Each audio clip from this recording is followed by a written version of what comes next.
Welcome to our program on Kardec Radio.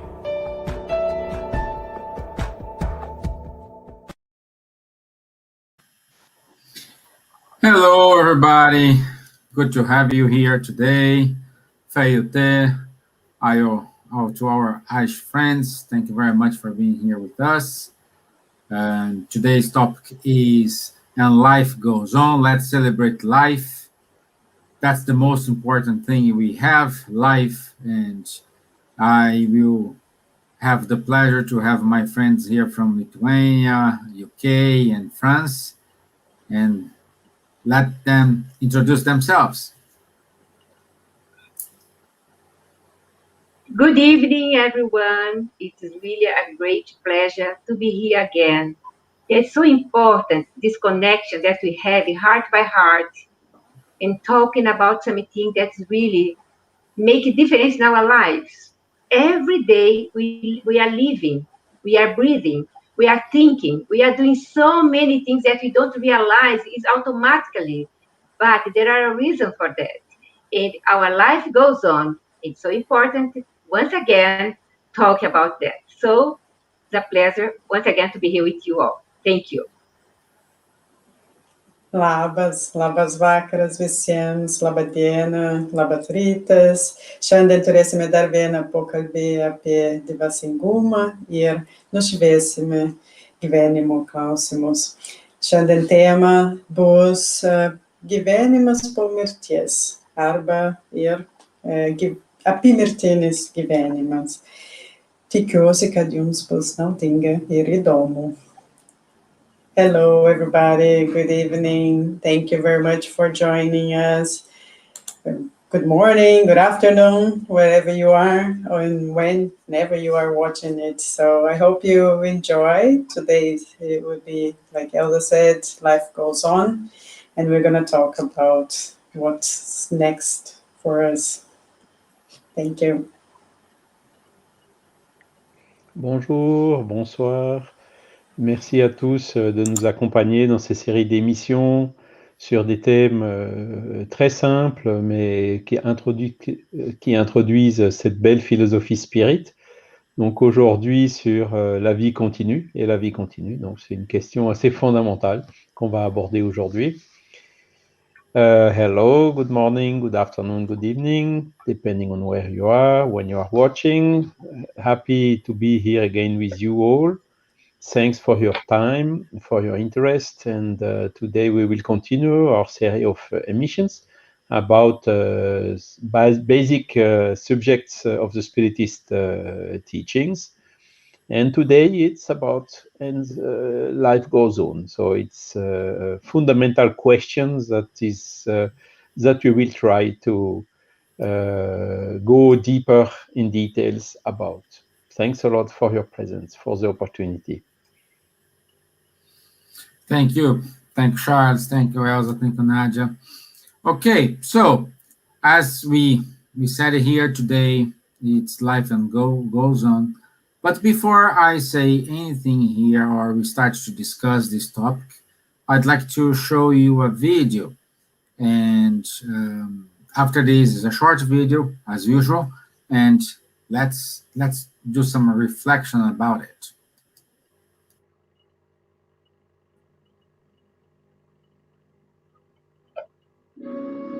Spirituality is the knowledge that brings awareness on the existence of life beyond this physical realm. So if we understand that there is something else, we can understand many of the phenomena that we observe and many times cannot be completely explained by the physical theories, by the science that deals with matter only.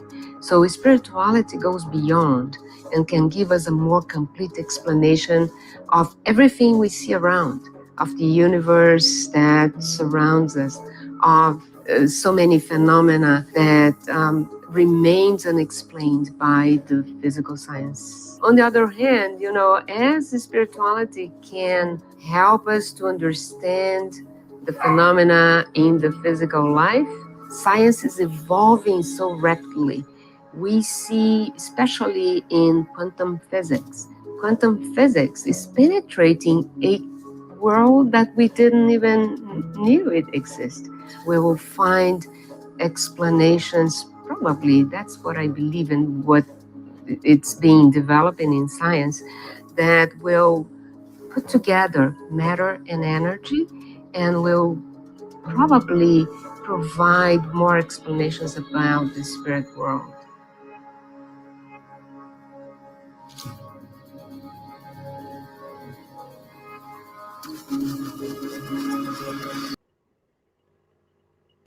Wow, such a good video. And that is a book psychographed by Chico Xavier, and Life Goes On. We will show more, we'll talk more about this book. And Emmanuel, in the introduction of the book, he says, allow me to read because I don't want to miss anything. The greater the culture of an incarnated spirit, Emmanuel asserts, the more painful the results of wasting time will be shown to him. The more rebellious the creature in the face of the truth, the more distressing the consequences of his stubbornness will be revealed. So, it's up to us how we gonna see life. It's up to us how we gonna work this in ourselves. And in order to start this discussion today, I like to ask my dear friend Elsa, is there really life after death? I say, for myself, for my studies, for my philosophy, yes. And time to time, people are talking about life after death. Since we have so many things in Bibles or etc. regarding reincarnation, the way that is there, and you study now in this modern time, we saw in the Heaven and Hell a book written in 1758 by Emanuel Swedenborg. Swedenborg was a historian, people, a person, scientist, and a devoted philosopher, searching for things regarding life after death. So he produced and wrote this amazing book talking about spiritual side, spiritual life, the other side. Imagine more or less 300 years ago. And now we have Allan Kardec that wrote amazing books studying through mediums, talking about life after death.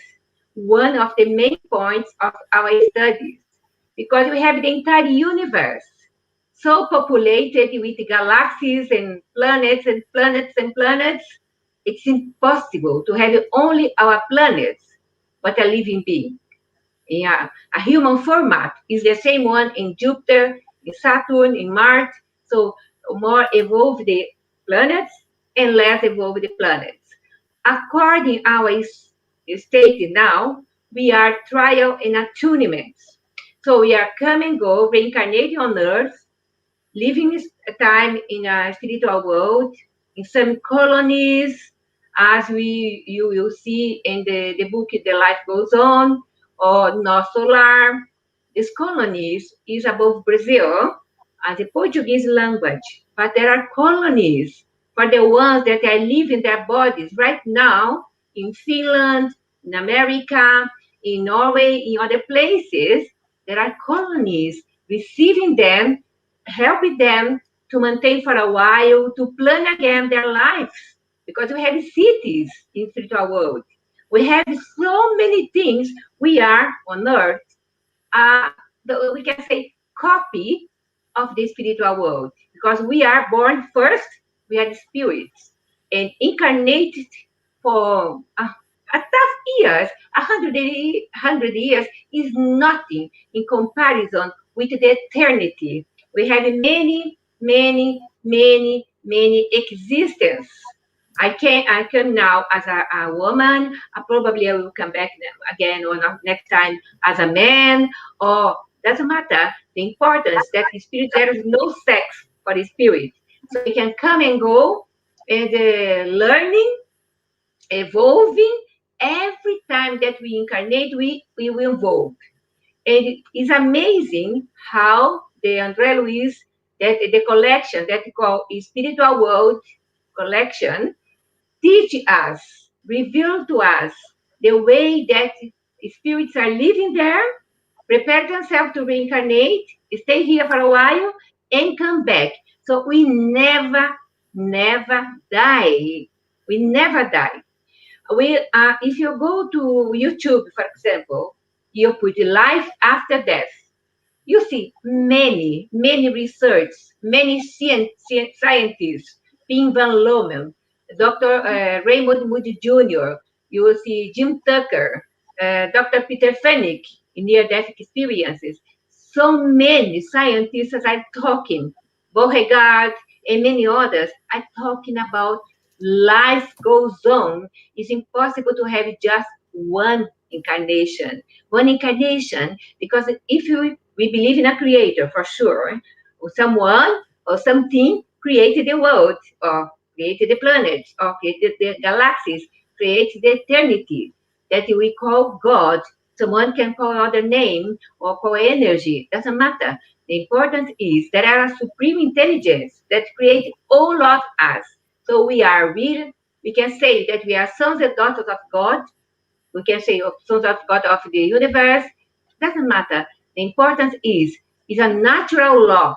We never change this natural law. It's impossible for scientists to change this natural law. It's out of our physical intelligence, because our brain is here. Our intelligence survives our body. So these important researchers, Dr. Alexander Moreira Almeida, these are lives that they are doing now. So many events right now, probably this month, now there are 3 or 4 events talking more or less about the same research, the same thing after death, or and the life goes on, because the life doesn't stop here.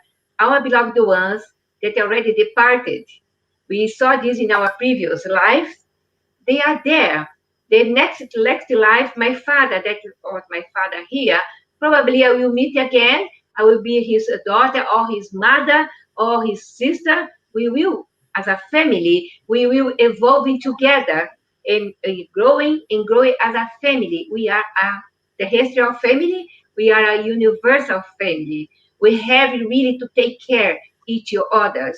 This virus now is teaching us that the life ends for someone that is departing, but we will meet again. We have to have this faith, this encouragement to say this for us. I will meet my beloved ones again, the ones that I live here. And as I live many times, I have many husbands, I have many wives, I have many children. But in spiritual world, we are living together as a beautiful family. Probably the evolved ones, spirits, can instead reincarnate again on Earth, can reincarnate in Jupiter, that is more evolved than Earth, or can go to help less evolved planets. It's as a mission. It's up to us, our choice, because we are entirely, we can use our free will. Spirit in spiritual world or here, we can use our free will. So it is so important. I would like Stevan to show the 3 books that I'm talking, some pieces that are in these 3 books, In the Life Goes On, Heaven and Hell. Heaven and Hell from Allan Kardec, written by Allan Kardec, organized by the spiritual world, is an amazing book. Is the other, Stevan, is the other one. It's an amazing book because you can see all the answers from the spirits that in the spiritual world, they are saying how was their death, the passing, this portal from physical to spiritual world, what they have done there, the things that happen with them in the moment of the death, and even before death. A lot of people that are dying, they can describe, they can see their beloved ones, they can see spirits that even was in the previous and previous incarnations are receiving them to the spiritual world, helping them to plan again when they come back. So it's not a complex thing. It's something that is really, if you put your attention and try to understand, you can separate religion from this kind of situation that we are talking about. Okay? It's something that's really amazing to study and to talk about. So in this book, The Life Goes On, Emmanuel wrote this beautiful preface that Stevan just read in the starting moment, and he said, moreover, we have to observe that society beyond death carries with it the reflections of the habits to which it became fond of the world. The discarnated people of an Asian city do not immediately find the customs and buildings of a Western city and vice versa. We have our colony as a step ahead of our physical incarnation to maintain ourselves, still learning, still reincarnate again if you need. But next incarnation, I can reincarnate in Japan, for example, that I had before an incarnation in Japan. And if I have time to tell a short story that happens with me, I myself, when my husband died 30 years ago, 1 week before my husband died, I was organizing bits and things before going to bed. He was in bed before going to bed to sleep. I always put a paper and a pencil beside my bed in order, if something happened, I have to make notes. And doctor said, he's at the end of his life. Now, nothing to do. Okay, we are waiting. He's dead. And I was organizing things. I felt myself a little bit, dizzy. So I sat in a bed and I lied down. Before I lied down, I was out of my body. And immediately I entered in a large tunnel, a dark tunnel. But I saw that I was floating quickly. And I saw the light at the end of the tunnel. Once I achieved the end of the tunnel, there was beautiful light. I saw like a green field, a wonderful field, and a different field that's not in Brazil. And I saw a house. And I saw a house, and my body, my soul, my spirit was going towards this house, a tiny house, older house. Never saw this house before, or even. And I saw a window, and watching from the window, I saw a couple doing a small ritual with water, some wood, and a big pot, okay? A big pot. And the pot was full of water. And the only light inside the room was a fire. So the fire was beautiful, flashing, etc. And it caught my attention. And the man was doing a ritual and saying a wonderful phrase. I didn't know this kind of language. Irashiriyan Kazaki, repeatedly, and put the water above the woods. And the lady turned towards me, okay, so a tiny lady, a very poor lady, and turned around and saw me. And I saw the lady. And when I saw the lady, I said, my God, it's me. I recognized myself through the eyes.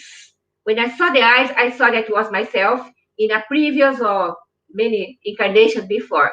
So it's showing me that in the life goes on. And my husband, it's my husband for 3 incarnations. We come together. We are a beautiful couple. We live a life, amazing life. We never shout each other.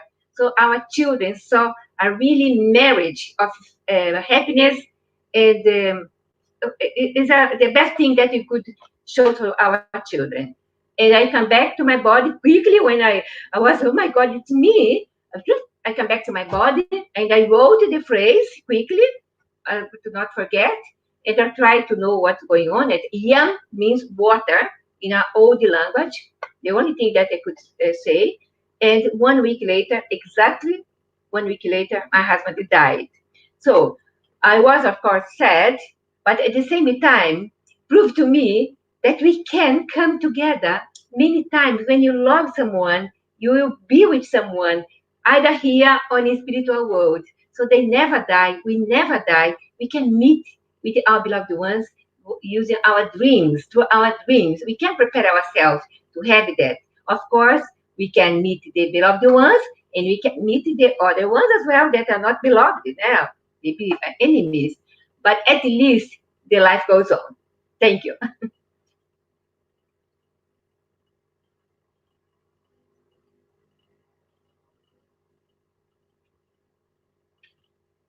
Stevan, microphone. Okay, I was talking to myself here. Sorry.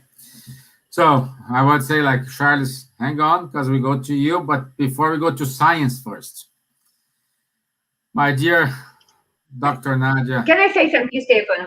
Just quickly, only a big thank you. A big thank you for a very special channel in YouTube that is a Spiritist Academy. Our dear friends, Eduardo and Mirella, they prepare amazing videos that was with Sonia Doi before. So thank you, Spiritist Academy on YouTube, amazing videos. Yeah, thank you very much. Thank you very much. So, my dear Dr. Nadja, what science says about the real possibilities of life after that? Can you help me? And we have been talking about many scientific researchers and research scientists, doctors, journalists who are now investigating more and more the consciousness and, of course, the life after the death of the physical body. So we are, as Elsa said, we are having many congresses, meetings now via internet and Zoom meetings, congresses online, talking about the survival of the consciousness, or what's beyond the physical body. And it can be through near-death experiences or out-of-body experiences, like Professor Bruce Grayson. He's going to have now in April, at the end of April, a meeting regarding the near-death experience investigations. And Dr. Raymond Moody, like Elsa mentioned before, Pim van Lommel, Melvin Morse is also now investigating near-death experience in children. We have also the past life memories, or in children, or the birthmarks that Dr. Ian Stevenson had documented in his many studies, and now Jim Tucker, Dr. Jim Tucker is following his work. Regression therapists, Dr. Helen Van Bach, Dr. Brian Weiss, Peter Ramster, from people from everywhere in the world, from Australia, from Germany, from America, England, with deathbed visitors, Peter Fenwick, or terminal lucidity. Also, Dr. Peter Fenwick and Dr. Elaine Brisdale have mentioned and study a lot about it. But we have also the mediumistic activities, the automatic writing, the clairvoyance, clairaudience. So the mediums are being now investigated with all the technology that we are having. As Dr. Sonia Doi said in the video, that is the medicine and technology, quantum physics, they are all evolving, progressing. So we are being able to prove scientifically that life goes on. And it has been since the 19th century with, I think, if I'm not wrong, is Gabriel Delan, who has done many investigations and about the paraffin gloves. So spirits who had put their hands in paraffin, hot paraffin, liquid paraffin, 75 degrees, hot liquid paraffin, and then in water, and then they made gloves. So how they can could be a trickery if there was if this dematerialization of the spirit couldn't have happened, for example. No? So the investigations, the scientists are there for many years, but now we are having more people talking about it because of the technology, probably, because we're now being able with internet to talk like we are here. I'm in Lithuania, and we have you in Ireland, Elsa in the UK, and people listening us from Canada, from Brazil, from Japan, from Hawaii. So we know that the world is getting smaller, so we are connecting and we are talking more about it. And this prejudice, this beliefs that people have when we are talking about the unknown, is the life after death, is now less and less. So we are being able to talk about it. And as Dr. Raymond Moody said, he in his videos, because we have maybe Stevan, you can put some links for the videos, because we have, for example, scientific evidence of the afterlife. It's a very good video, 30 minutes only, that Dr. Raymond Moody talks about the near-death experiences, describing it scientifically. Also, we have best evidence of life after death. It's also a very short video, 12 minutes, very good, talking from the shared near-death experience, like Elsa experienced. So it's not those people who had the death experience, the cardiac arrest, and then they go to a spiritual world, they meet their loved ones, or they experience this life events from childhood till now. So shared near-death experience, so people who dream about people dying weeks, days, hours before, or some palliative care workers, nurses, first responders at an accident site, for example, they can also have this experience. So in this video, it's very nice how they explain that also children can see the spirits, and it's something that is not to be afraid of, but just to know that death is nothing more than a doorway, like George Ritchie, who has been pronounced dead twice, and he spoke to Dr. Raymond Moody about his personal near-death experience. And also, as Elsa said, we have many videos online that on YouTube, if you search for afterlife on Google, you find 4 million results. And Dr. Eben Alexander is a neurosurgeon who has experienced near-death. He has been in coma, and then he had this experience. And he mentioned, I'm quoting his one of his talks, that unconditional love has infinite power to heal. So when you come back from this near-death experience, so you have so much love that you have to practice. And as I was going to say, the after effect of the near-death experience by Dr. Raymond Moody was learning to love. So we have no fear of death. So death is just a transition. Our body is just like the envelope of our spirit. But we have to learn to love. So love is the key thing for everybody who is having this opportunity to reincarnate in life now. And we have this opportunity now. So we have to be grateful for being here today and now, and use this love, this unconditional love, to progress. Talking about science again, we have the terminal lucidity, the deathbed visitors, the people who are about to die, and they see their loved ones coming back, and they bring comfort to those who are dying. So they just say, like, don't be afraid of death, because if we are here, we are going to look after you, you're going to be in a good, peaceful place. So then these people who are almost dying, who are in the final moments, so they have this opportunity to say goodbye to their loved ones and calm themselves down, because they know they are going to be in a good place after the death of their physical body. And they will also reassure their families who are going to stay here, who are going to miss, of course, they're going to miss the presence of the person, but knowing that they're going to be good, feeling well, somewhere else, and with the loved ones who are already deceased, is very, very reassuring for those who stayed for a little bit while on Earth. And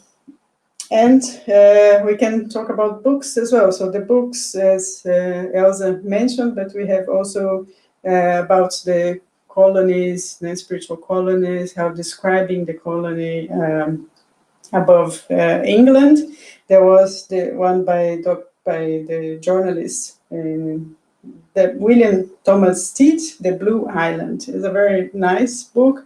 He was in the early 19th century a journalist, and he was going from the UK to America to talk about spirituality, spiritualism, and life after death, and the experiences that were happening in England and in Europe. But he went to go to America with the Titanic, and as we all know, he didn't survive because the Titanic sank. And he come back through his daughter to talk about the how is this process of dying, and what he found in the afterlife, and how is this spiritual place where the souls, the spirits go. It's a very interesting book for those who like the topic. And also, we cannot forget to mention the letters from beyond, the letters from Chico Xavier, who have been investigated, and his mediumistic faculties also have been subjected to investigation by many scientists, and they cannot say that he was a fraud, because he was giving proof of the communication with the spirits, and they were all talking about what was there, where they were, how they were looking like. They were still in their physical body. Those who were on wheelchair before, then they were telling their parents or their family members that they are not on a wheelchair anymore. They are now walking, playing. Children are, having their little friends around playing, so they're not suffering anymore. So they're not having any pain. So these are all proofs of afterlife, the life continues, the life goes on, and reassurance for us to stay here and miss them a lot, of course, but we get a little bit more comfort knowing that they are well in the other plane, spiritual plane. As always, I talk a lot. I'm sorry, but I just want to mention that we also are taken to these spiritual places in our dreams. So there are many studies about dreams, and as Elsa had this experience going to a very beautiful place, we are taken together with our mentors, spiritual guides, to beautiful places like the cataracts, the waterfalls, where they are much more beautiful, or we see the nature in much more beautiful colors, more intense colors, or like a shell is like the very different beautiful colors. So we are taken to this marvelous places, and showing, proving that we are here on Earth, just a representation, not so good representation, but almost good representation of is out there. So it's much better out there. But of course, we cannot say think that if we are going to another place.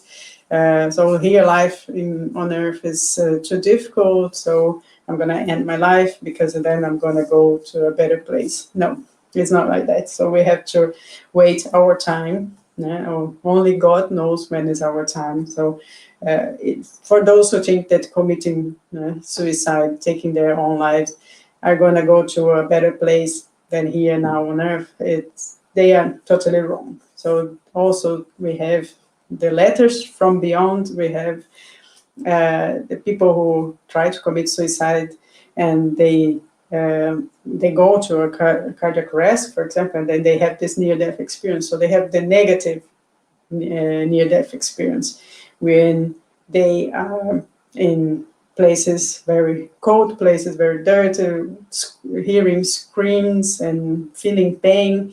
So it's not a good experience, because this is also a reflection of what they're gonna probably find if they take their lives when there's not the time yet. So this is also for those who try to commit suicide and then come back, they have this negative near-death experience.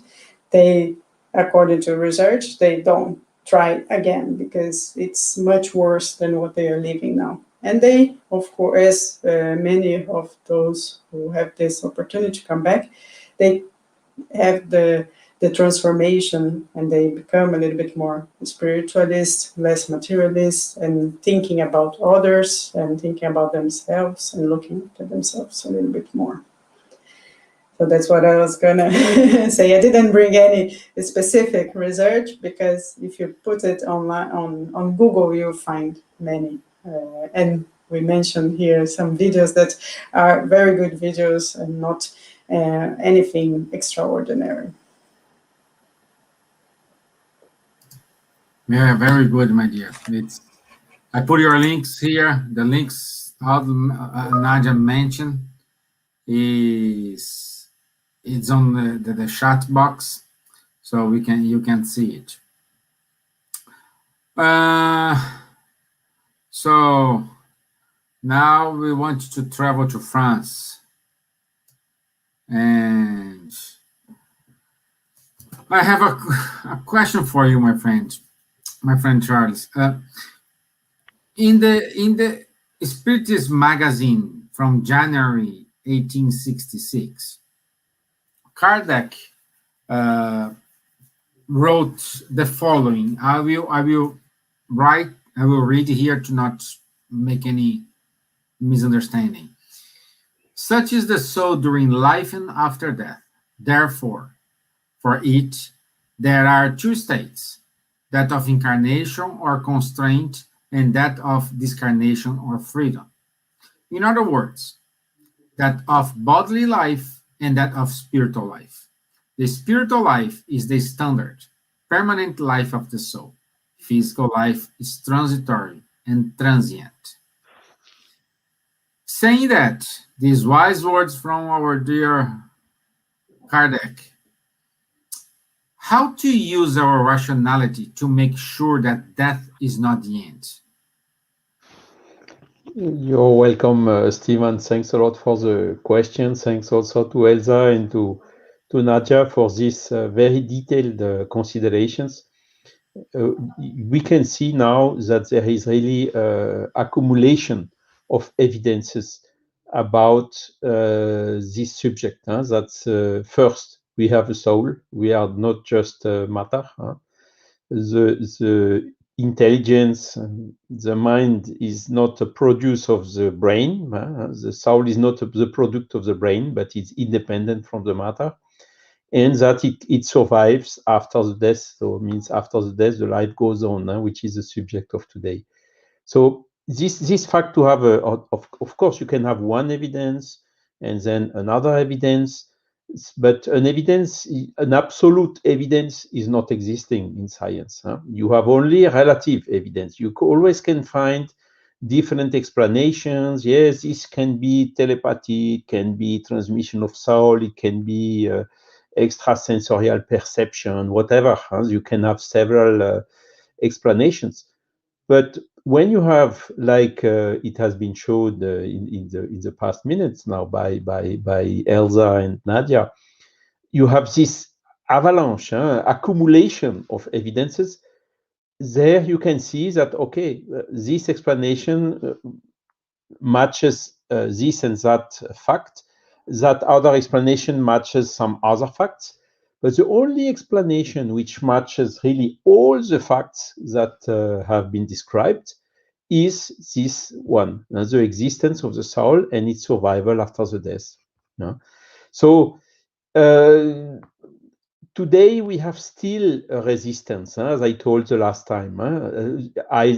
First, of the spiritualist paradigm, you remember we talked about the manifest for a post-materialist science, to enter in this hypothesis of spirituality, because up to now, just by denying, by saying that all what is spiritual or spirituality is not scientific, just making a statement like this is not demonstrating anything. It's not a scientific approach.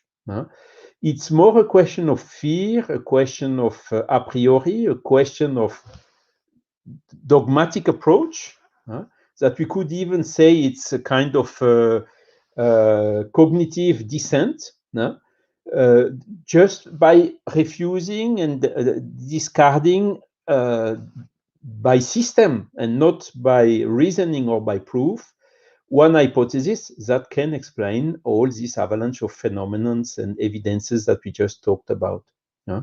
So this is really the appeal now of more and more scientific people. Okay, it's not, science must be open to every hypothesis and investigate them in details. And it is indeed already being investigated. Elsa talked about Swedenborg, which was the 18th century. She talked also about the 20th century, and Nadja as well, with all these eminent scientists. And we could talk, of course, a lot more that are studying this subject since 2 or even 2.5 centuries now. And what you mentioned is Kardec. So Kardec really made also very intense investigation on this subject between 1955 and 1869 when he died, basically. And he inspired, of course, a lot of others like Gabriel Delanne, that mentioned by Nadja, and a lot of others, Gustave Gelée, and so on. He wrote also a book with the same title, by the way, of the Swedenborg one, and Heaven and Hell, that you have shown when you showed the 3 books during the Elsa's talk. And in this book, Heaven and Hell by Kardec, he compiled several cases like the one you mentioned in the Spiritual Magazine of 1866. It was even before. Heaven and Hell has been published in 1865. And he basically compiled several tens of cases of communications he received, giving these evidences of what happens after the death. Because again, I'm repeating myself, we all are 100% sure that one day we will have to die. Yes or no? Nobody is eternal, nobody is immortal. So we all will go through this phase. So is there something more important to try to think about a little bit and to try to understand what will happen that day? Okay, some people, they say, you don't care about this, they put you in a box and then everything is finished. Okay, but you talked about how can we use your rationality. Okay, give me the evidence of that everything is finished. What I'm seeing now with this avalanche and accumulation of evidences seems to show me the opposite, isn't it? So the scientific approach and the rational approach is exactly to be open to every hypothesis and to investigate it seriously. Nadja also told you go to Google, life after death, you have millions of books and teachers and mediums and experiencers of near-death experience and whatever, deathbed experience. You have millions of such things. So can we just put this aside or put it in a drawer and forget it? This is not scientific. So the rational approach is exactly, okay, let's face it, let's study it seriously, and let's see what are the consequences. And when you do this, you can see that Swedenborg talked about it already. You can see it even before, in millennium ago, in the religious basic fundaments. Everywhere it's talking about this. And today, what is paradoxal is when you look to the, for instance, the European value study, we talked about it quickly in the last live, you can see that more than 50% of the population in Europe is convinced that there is life after death in one form or another. You see that it's more than 50% already. And some other studies are showing it's even more than 60%. And you have some regions in the world, like Americas, it's even 75% of the people who believe this.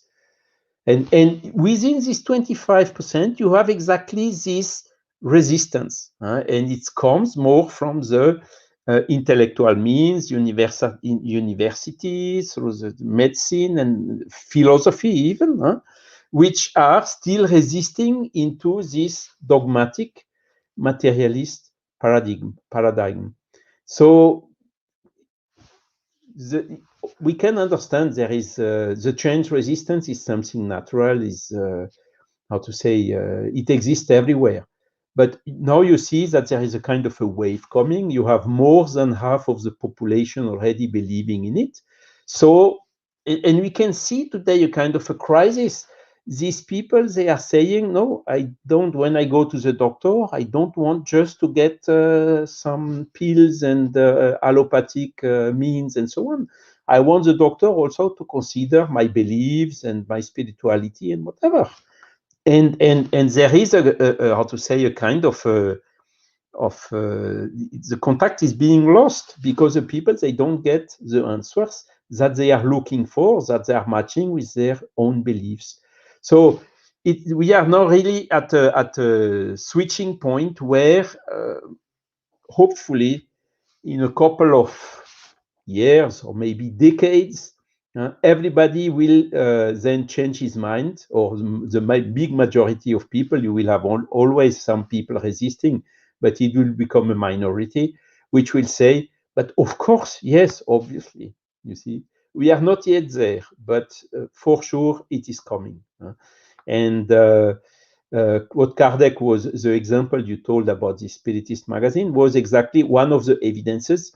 It was a lady which, after how to say, an accident or a big shock, she was in kind of a coma state during a couple of days, and then when she came back, she could perceive things. Perceive means to see and to hear things which are happening in different places where she physically was. And these things could be then checked and verified. So it's again another evidence showing that the soul, as it is written, even when it is incarnated in a physical body, I can personally not see the spirits. They may be here around me, but I cannot see them. But some people can. And in some cases, like this one described by Allan Kardec, really, you have people that they can perceive the spirits and or even perceive what is happening somewhere else. So the soul is freeing from the body temporarily, and then can travel and have this perception at a different place, which can be hundreds and thousands of kilometers away from that place, and this quite instantaneously. And again, in 1866, there was no internet, there was no communication, there was even not the very beginning of telegraphy. So today, of course, we can say, yes, okay, because he has Googleized or he searches on Facebook, got some information, and then told them. Okay, these are things that, of course, we have rationally considered today when we make this type of analysis. But in 1866, that was absolutely not possible. So here we are now. Of course, the evidences are really accumulating, and it is just the last resistance which is still happening. And again, by analyzing what's happening, it's really some people which are eminent scientists, very competent in a lot of fields and so on, they really have a dogmatic approach with regards to spirituality. No, this is not scientific. But again, with a statement like this, they don't demonstrate anything. And this is not scientific. And basically, they have a kind of a dogmatic approach on that subject, and which makes them doing exactly what they are, criticizing from the religious approach, for instance, which is also dogmatic. So this is our appeal. The rational approach must be open to every hypothesis, even this one, that the existence of the soul, that different forms of matter, different densities, some realities which are happening outside of the fourth dimension of space and time. As Elsa told also, now we have more and more evidences of exoplanets, and that the probabilities that there is life somewhere else in the universe is very, very high. So it's really time to fix these things seriously, as it is clearly written in this manifest for a post-materialist science.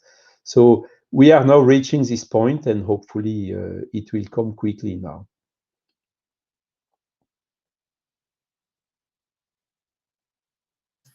Fingers crossed, my friend. Yeah. So thank you very much, Charles. And I want to say thank you for all friends who are leaving message for us: Lilian Maia, Munir Gariba, Luciana da Conte, Patrocínio José, El Katz, Lee Smith, Gabriel Inácio, Liliane Diaz. So thank you very much. It's good to know we have a lot of friends here with us. So we still have time. I will play another video just to wrap up here, and then we go to our final greetings here. Well, wait. Let's perhaps we change our plan. We have a question here from Janet Virman. Let me see here. Could you say more about your understanding of the relationship between the individual soul and the universal consciousness, which sustains us all and of which we are all expressions?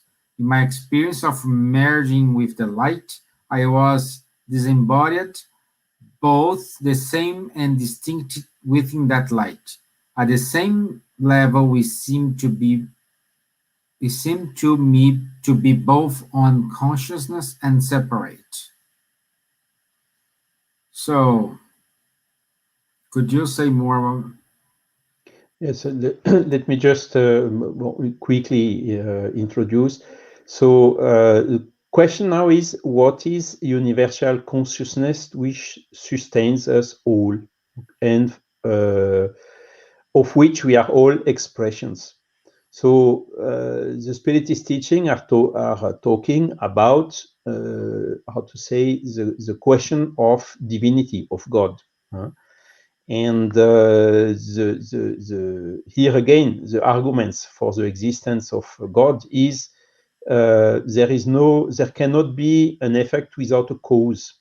And when you go from the effect to the cause up to the primary or the first cause, you come to this notion of divinity. So it's not a small man on top of a cloud, as it is shown by this anthropomorphic approach. It is simply the cause of everything. So I think this, what is called universal consciousness, I would assimilate it as being God, which creates everything which exists in the universe, including the souls. So that is where we have been created, and that is where our soul, which has own individuality. So I'm Charles, Elsa is Elsa, Stevan is Stevan, and Nadja is Nadja, and Janet is Janet.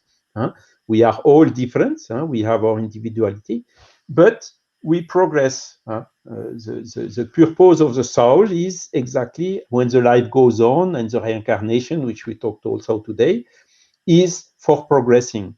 And with this progress, we progress towards what? Towards, back towards our creator, or back towards this universal consciousness.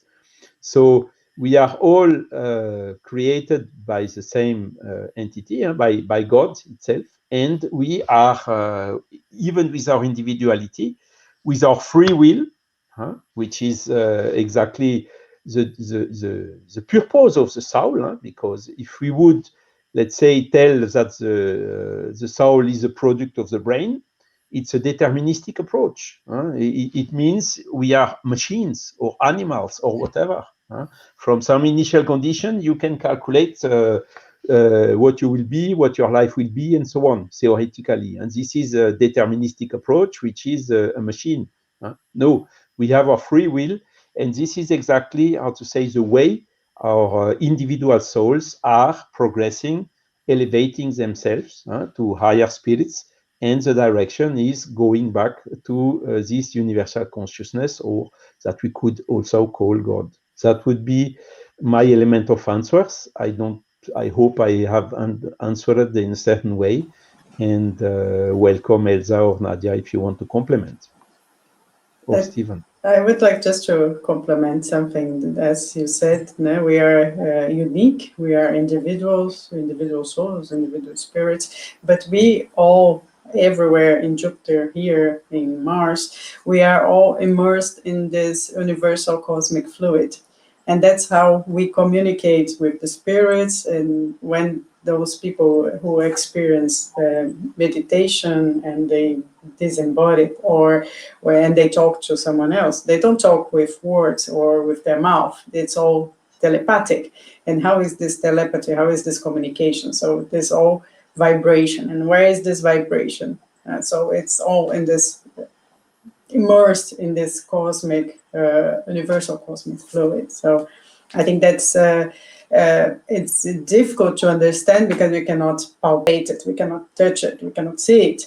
But when you have this experience, which I think might be marvelous, no? I never had it, but I wish one day I will. Maybe if I practice meditation a lot, I will.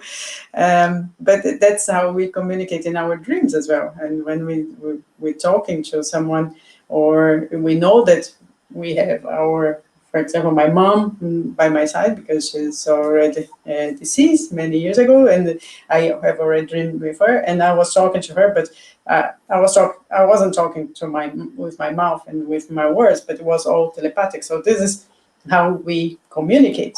So that's how I think this universal consciousness could be also explained as a little bit of the universal cosmic fluid, and the vibration that is all over in different levels, but all over. And Elsa, maybe you have your input experience. My experience, I have my experience that is unique, but I know I had many incarnations before, and I will have it plenty, perhaps 1,000 incarnations more, until achieve a level that I can be in another places. And there are descriptions that people, I saw a video yesterday or the day before, there are several people that already had this experience, out of the body experience, and felt themselves in a beautiful place, in a happiness place. The air, the music, everything is different. And according to their beliefs, their mind, their lives before, we will find this place. So people that never came to the east part, they are in the different oriental parts. They only saw their rituals, their church, their temples, etc. When they go have this experience, they see themselves in a different way, in a different place that is like their gods and goddesses, etc. We are going and see things according to our own evolving spirit, okay? The level that we are. So I had it twice. Next time I will tell the different other experiences that I had as well when I was young. Many, but I tell you one more. But for now, we will think that we are in so many happiness in spiritual world, not all of us, that we feel that we are in God, God are in us, or the eternal being as in us, and we are in the eternal beings. It's not like a pantheism. We are having our individuality, we evolve, we carry on evolving, and this creator, God, the good energy, universal energy, are expanding, and more planets and more galaxies, not be empty. There are beings there. We will be there one day. We have been in other place one time before. So we are in God, and God is in us. We can say that we have divine laws inside our conscience. Divine laws are here. When you meditate, calm down, take your time to meditate, you have this connection. It's really good because you have make your body be in balance and calm down, so we can see life in a different way. We can see organization in chaos because we have our intelligence, freedom, free will, and everything is according to law and effect. So Charles already explained before. So we are individual souls. Yeah. No, there's nothing to compliment. Just saying, this is a kind of a net, like a spider web. We're immersed there. When we vibrate here, it feels all the way long. So it's that's the connection. That's the connection. Unfortunately, we do not have any capacity, let's say, to understand what is God, what is this, what John said, universal consciousness. We just know, like, he's the supreme intelligence, the cause of first things. So that's it. Okay? So, time's up. 3 minutes past our time. So I would like to say thank you, everyone who are here with us. All the good comments. Janet, thank you all for our comments. Thank you, Janet, for the opportunity, and thank you, Kardec Radio. Thank you, my dear friends, Elsa, Charles, and Nadja, for such lesson and great opportunity to be here with you guys. So just show you something here. I almost, where is it? I was involved, like, talking. So before we forget, the next topic will be why do we suffer? So it's going to be very interesting next week. In pandemic times, in lockdowns, in viruses, and all the suffering that's happening around the world. So we're going to talk about why do we suffer. Yeah. Why we suffer. So, yeah, what I want to show is, do not forget, on the 22nd of May, we will have the 8th British Congress on Medicine and Spirituality, Health for the Third Millennium. A lot of amazing speakers such as Sonia Doi, which opens our talk today, Peter Fenwick, Alexandra Moreira, Tani Stevanin, Natalia Tauber, and Vanessa Celoni. So any more information, go to www.medspiritedcongress.org, and all your questions. And of course, this is a virtual event. Not unfortunately, but fortunately, but I hope soon we will meet everyone in person. Okay, my dear friends, I wish you all a lovely night, especially for you, Nadja. It's very late for you. Thank you very much. Thank I'll see you you. next Tuesday. Thank you, guys. Have a nice day, a nice evening. Thank you. Bye-bye. Bye-bye. Thank Bye-bye. you. Thank All you. the best. See you Bye. next time, next week.